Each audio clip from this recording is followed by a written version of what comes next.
नमस्कार दोस्तों, आपका आपके YouTube चैनल देसी स्टोरीवर्स पर फिर से स्वागत है एक नई वीडियो के साथ। तो चलो शुरू करें। ये बात मुझे सीधे उस आदमी ने नहीं बताई थी। मुझे ये कहानी एक तीसरे व्यक्ति से सुनने को मिली थी, जो खुद उस शूटिंग यूनिट का हिस्सा नहीं था, लेकिन जिसके पास हर छोटी बड़ी जानकारी ऐसे थी जैसे वो खुद वहां मौजूद रहा हो। उसने मुझसे कहा था, भाई ये कोई फिल्मी भूत प्रेत की कहानी नहीं है, ये वो मामला है जहां सच में एक पूरी शूटिंग बंद करनी पड़ी थी। वजह कोई टेक्निकल प्रॉब्लम नहीं, कोई फंडिंग इशू नहीं, बल्कि कुछ ऐसा जिसे आज तक ऑफिशियल तौर पे कोई मानने को तैयार नहीं। उस दिन हम दोनों एक छोटे से ढाबे पर बैठे थे। रात का समय था, हाईवे लगभग खाली था। ढाबे की पीली रोशनी में उसकी आंखों के नीचे पड़े काले घेरे और गहरे हो रहे थे। उसने चाय का एक घूंट लिया और धीरे से बोला, शुरुआत तो बहुत नॉर्मल थी, बिल्कुल किसी आम शूट की तरह। ये करीब 2016 की बात है। एक लो बजट लेकिन सीरियस सिनेमा बनाने वाली टीम को एक ऐसी लोकेशन चाहिए थी जो शहर से दूर हो, थोड़ी वीरान हो और कहानी के माहौल से मेल खाती हो। कहानी एक पुराने पहाड़ी कस्बे पर आधारित थी, जहां कभी एक फैक्ट्री हुआ करती थी, लेकिन सालों पहले बंद हो चुकी थी। लोकेशन स्काउटिंग के दौरान उन्हें राजगढ़ नाम का एक इलाका मिला। पहाड़ों के बीच बसा आधा उजड़ा हुआ और आधा जिंदा सा कस्बा। वहाँ एक पुरानी सरकारी फैक्ट्री बिल्डिंग थी, टूटी खिड़कियां, जंग लगे गेट, दीवारों पर सीलन और अंदर अजीब सी ठंडक। लोकेशन हेड ने कहा था, यही चाहिए हमें, कैमरा खुद यहाँ डर पैदा करेगा। कागजी तौर पर सब कुछ क्लियर था, परमिशन मिल गई। स्थानीय प्रशासन ने बस एक ही बात कही थी, शाम के बाद शूट मत करना। टीम ने इसे आम चेतावनी समझा, जंगली जानवर, बिजली की कमी वगैरह। शूटिंग का पहला दिन बिल्कुल स्मूथ रहा। कैमरा लगा, लाइट सेट हुई, एक्टरों ने रिहर्सल किया, तकनीकी टीम अपने काम में लगी रही।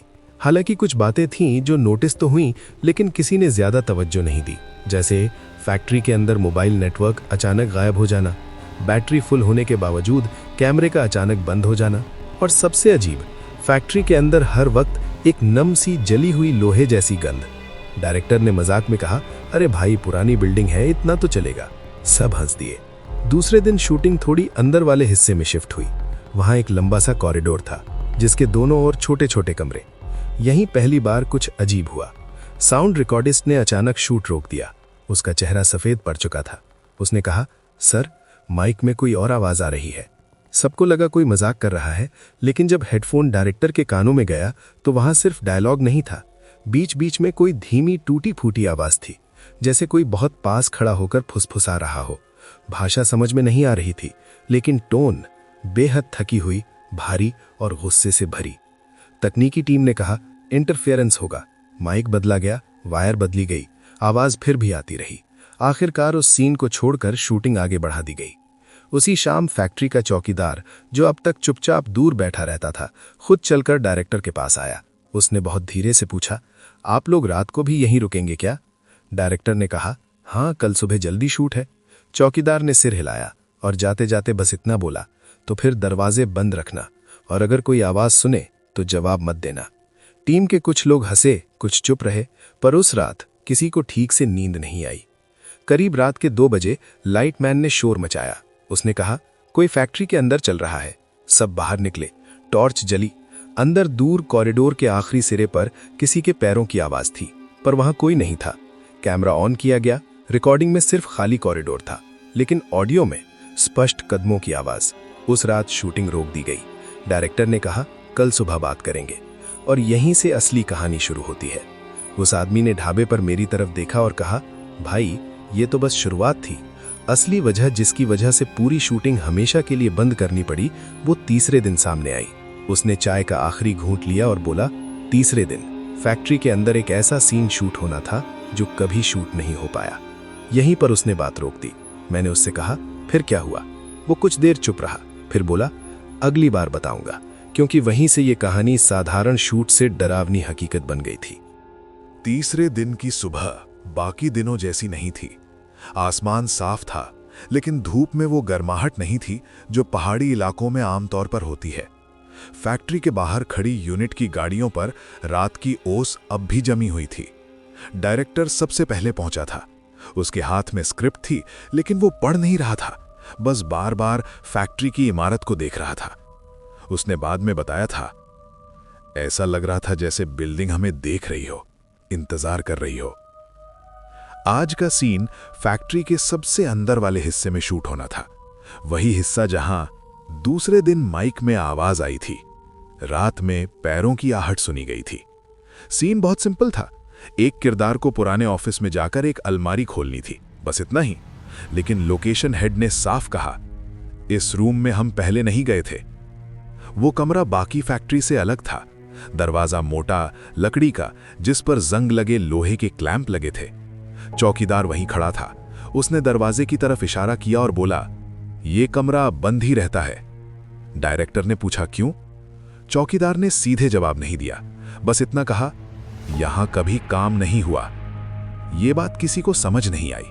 फैक्ट्री बनी ही काम के लिए थी तो कोई कमरा बिना इस्तेमाल के कैसे? दरवाजा खोलने में काफी जोर लगाना पड़ा। जैसे ही क्लैंप हटे, अंदर से ठंडी हवा का तेज झोंका बाहर आया। लाइटमैन ने टॉर्च जलाई। कमरा छोटा था, बीच में एक पुरानी मेज, दीवारों पर फाइलों के लिए बने शेल्फ खाली। लेकिन सबसे अजीब चीज थी दीवार।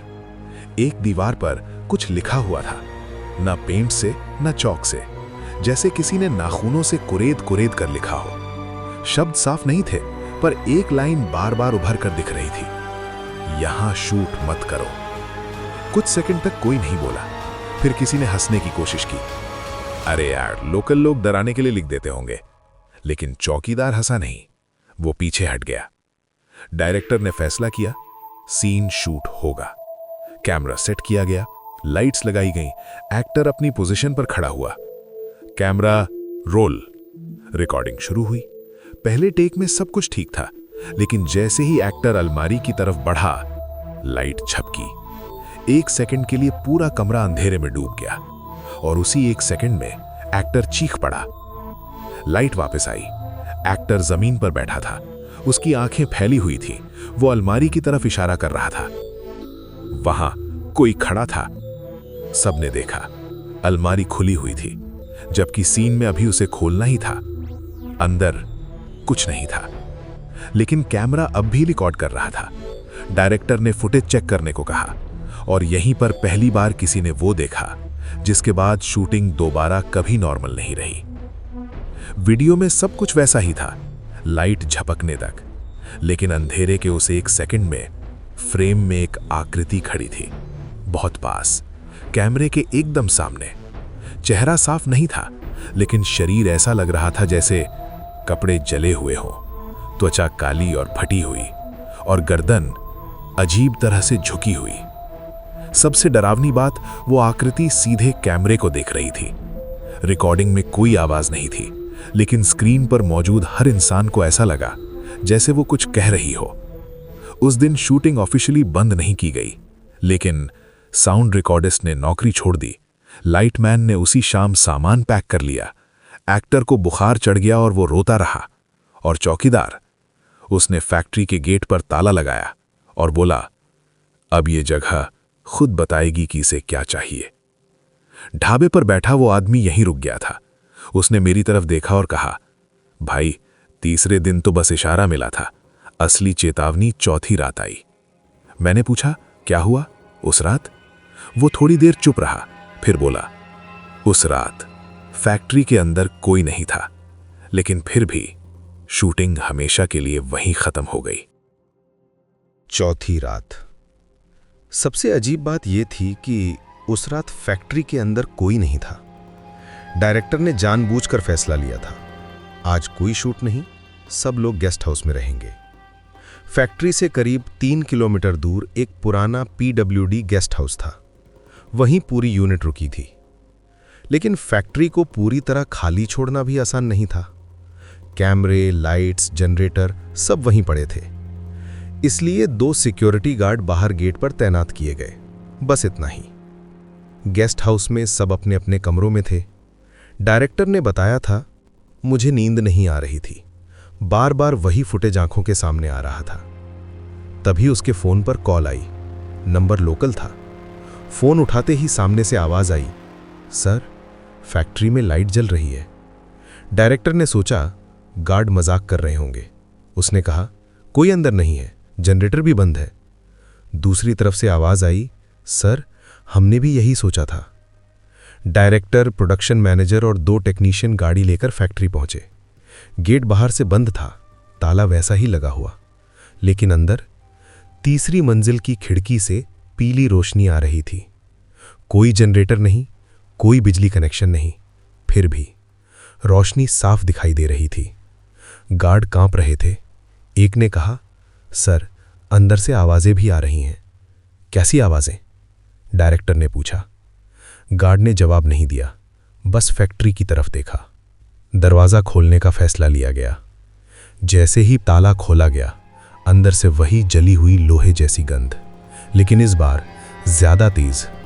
सीढ़ियां चढ़ते हुए किसी ने महसूस किया दीवारें ठंडी नहीं थीं, वे गीली थीं, जैसे पसीना बह रहा हो। तीसरी मंजिल पर पहुंचते ही रोशनी अचानक बंद हो गई, पूरा अंधेरा, और उसी अंधेरे में किसी के चलने की आवाज, नंगे पैरों की। अचानक नीचे हॉल से आवाज आई, कैमरा ऑन होने की। वही कैमरा जो दिन में रिकॉर्डिंग के बाद ऑफ कर दिया गया था। सब नीचे भागे। कैमरे की स्क्रीन जल रही थी और वो रिकॉर्ड कर रहा था, लेकिन फ्रेम में कोई इंसान नहीं था, सिर्फ वही कॉरिडोर जहां दूसरे दिन आवाजें आई थीं। रिकॉर्डिंग चलती रही और फिर कैमरे के फ्रेम में एक के बाद एक कई परछाइयां गुजरने लगीं। तेज नहीं, धीरे, जैसे किसी लाइन में चल रहे हों। इस बार माइक में आवाज साफ थी, कोई फुसफुसाहट नहीं, स्पष्ट शब्द, ये हमारी जगह है, यहां कहानी मत बनाओ, यहां पहले ही बहुत कुछ खत्म हुआ है। एक टेक्नीशियन वहीं बैठ गया। उसके मुंह से बस एक ही बात निकल रही थी, ये लोग कौन हैं? उसी वक्त चौकीदार वहां पहुंचा। उसने कैमरे की स्क्रीन देखी और आंखें बंद कर लीं। डायरेक्टर ने लगभग चिल्लाकर पूछा, ये क्या है? यहां हुआ क्या था? चौकीदार ने बहुत धीमी आवाज में कहा, यह फैक्ट्री कभी बंद नहीं हुई थी। सब चौंक गए। उसने आगे बताया, सालों पहले यहां एक बड़ा हादसा हुआ था। रात की शिफ्ट में आग लगी, दरवाजे बाहर से बंद थे, कई मजदूर अंदर ही रह गए। सरकारी कागजों में मामला दबा दिया गया, फैक्ट्री बंद घोषित कर दी गई। लेकिन जो लोग अंदर रह गए थे, उनकी ड्यूटी कभी खत्म नहीं हुई। उस रात कोई बहस नहीं हुई। डायरेक्टर ने सीधे कहा, शूटिंग खत्म। प्रोड्यूसर ने पूछा, पर ऑफिशियली?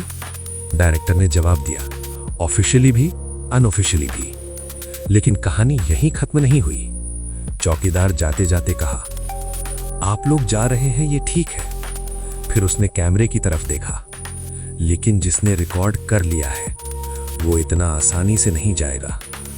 ढाबे पर बैठा आदमी यहां रुक गया था। उसने कहा, भाई, शूटिंग तो बंद हो गई थी, लेकिन उसके बाद जो हुआ वो शूटिंग से भी ज्यादा डरावना था। मैंने पूछा, क्या? उसने मेरी तरफ देखा और कहा, जो रिकॉर्ड हुआ था वो किसी एक कैमरे में नहीं था। 5वां दिन। शूटिंग ऑफिशियली बंद हो चुकी थी। यूनिट का सामान समेटा जा रहा था, गाड़ियां लोड हो रही थी। कागजों में ये बस एक लोकेशन इशू था, लेकिन असल में कोई भी वहां से जाते समय पीछे मुड़कर फैक्ट्री को नहीं देख रहा था। जैसे सबको डर था कि अगर देखा तो फैक्ट्री भी देख लेगी। डायरेक्टर ने साफ आदेश दिया था, सारा रॉ फुटेज एक ही हार्ड डिस्क में कॉपी होगा, कोई पर्सनल बैकअप नहीं।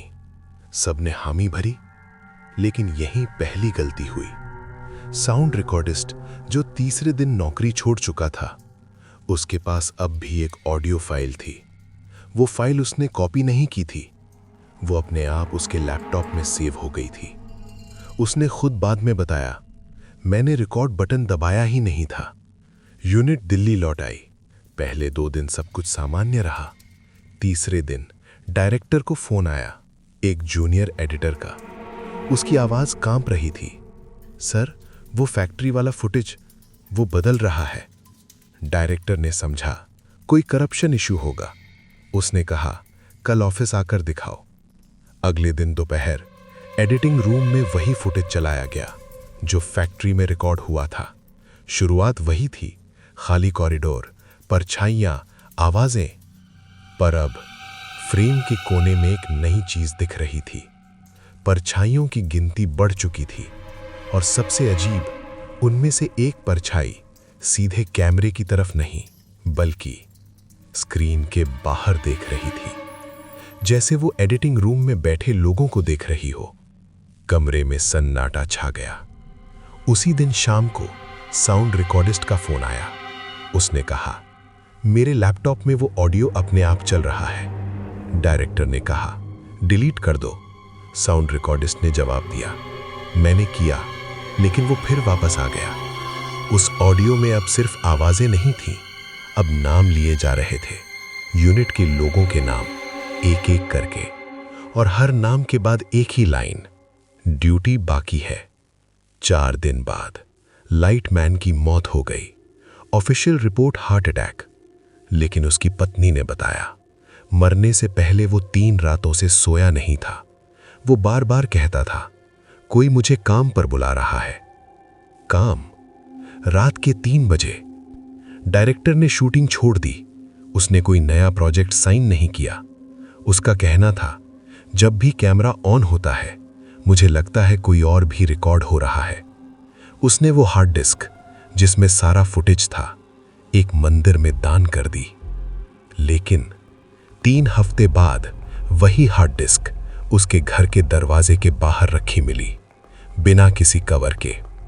डायरेक्टर आखिरी बार राजगढ़ गया चौकीदार से मिलने, लेकिन चौकीदार वहां नहीं था। लोकल लोगों ने बताया वो रात की शिफ्ट में फैक्ट्री के अंदर चला गया था और फिर बाहर नहीं आया। फैक्ट्री आज भी बंद है, लेकिन रात में तीसरी मंजिल की खिड़की से अब भी पीली रोशनी दिखाई देती है। यहां आकर वो आदमी चुप हो गया था। मैंने पूछा, फिर ये कहानी बाहर कैसे आई? उसने मेरी तरफ देखा और कहा, क्योंकि जो रिकॉर्ड हुआ था वो सिर्फ कैमरे में नहीं था। उसने धीरे से जोड़ा, वो अब कहानी बन चुका है, और कहानी जब सुनाई जाती है तो वो फिर से चलने लगती है। उस आदमी ने ढाबे पर आखिरी सिगरेट सुलगाई थी। हाईवे अब पूरी तरह सुनसान हो चुका था। दूर कहीं से ट्रक के गुजरने की आवाज आती और फिर खामोशी छा जाती।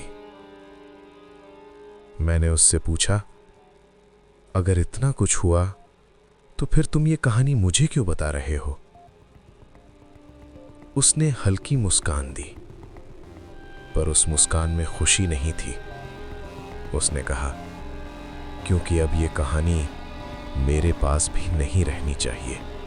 फिल्म कभी रिलीज नहीं हुई। उसका नाम, उसकी स्क्रिप्ट, सब कुछ कागजों में ही दबा दिया गया। इंडस्ट्री में बस इतना कहा गया, प्रोजेक्ट ड्रॉप हो गया। लेकिन कुछ महीना बाद एक अनजान ईमेल 3 अलग अलग लोगों को मिला, डायरेक्टर, जूनियर एडिटर और एक लोकल पत्रकार।